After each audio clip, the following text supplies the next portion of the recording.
people who committed various offenses and were kicked out of the EPS were brought back. The new leadership decided that the EPS will be sanitized. And the right people will be in.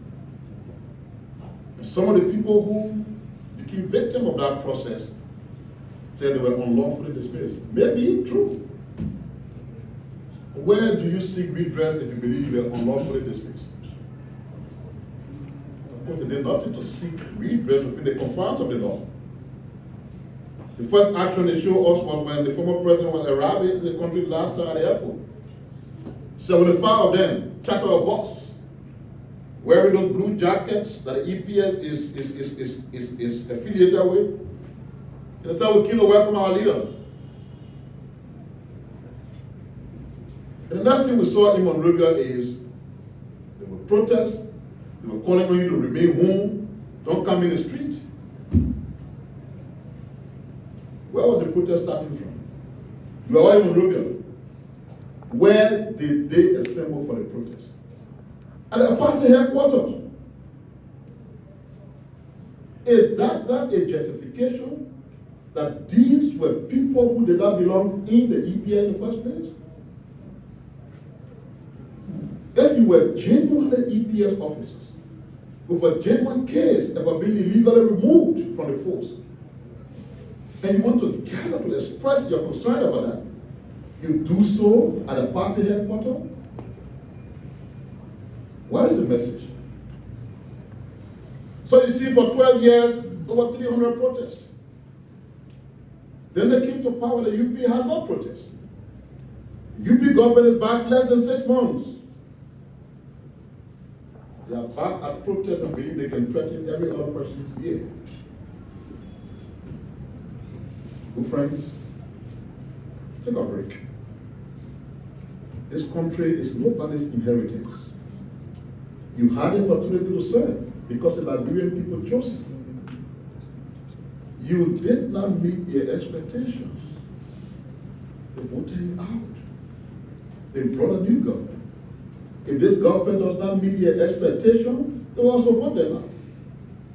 The way to resolve the leadership conflict or issue in this country is through the democratic process. All these actions outside the democratic process meant to create insecurity, to scare investors away, and to make our country to look like a nation that is not governable, will not be tolerated. And if they are also meant to sway our attention away from our resolve to hold people accountable as a government, then you are mistaken.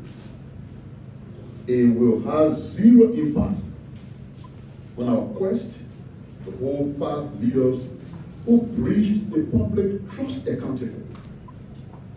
Do you know how many persons serve in government? Do you know how many persons get elected? How many persons have been pursued? So it means that not everybody who worked for government or who's working in government is involved in some criminal acts. Does that mean that you who chose to do so should not be touched, because when you are touched, you will shout witch hunt? Who did the investigations that are leading to these actions? Let's look at the case that had to do with $2 That investigation was done by the LSC. Who are the commissioners? Who appointed them? President Waka? No. Central Bank. The report from the GSC. Who appointed the government? The governor there.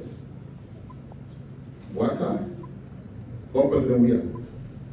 So these people are simply doing what they were appointed to do, irrespective of their linkages with people.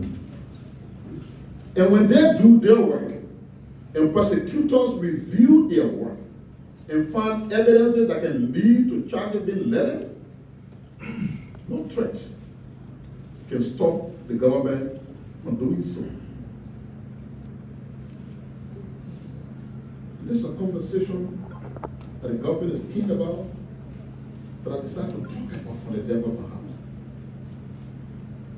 This country is a 177 year. Are we okay with what we see here about this country? I'm not sure. 300 protests, you got to feel everything was bad. But in 12 years, not a single person was sanctioned by any country in the world. In their 6 years, everything was good. The country was on its way to becoming heavy. The officials were being sanctioned left and right. A raindrop. Those who have ears, let them hear. Thank you.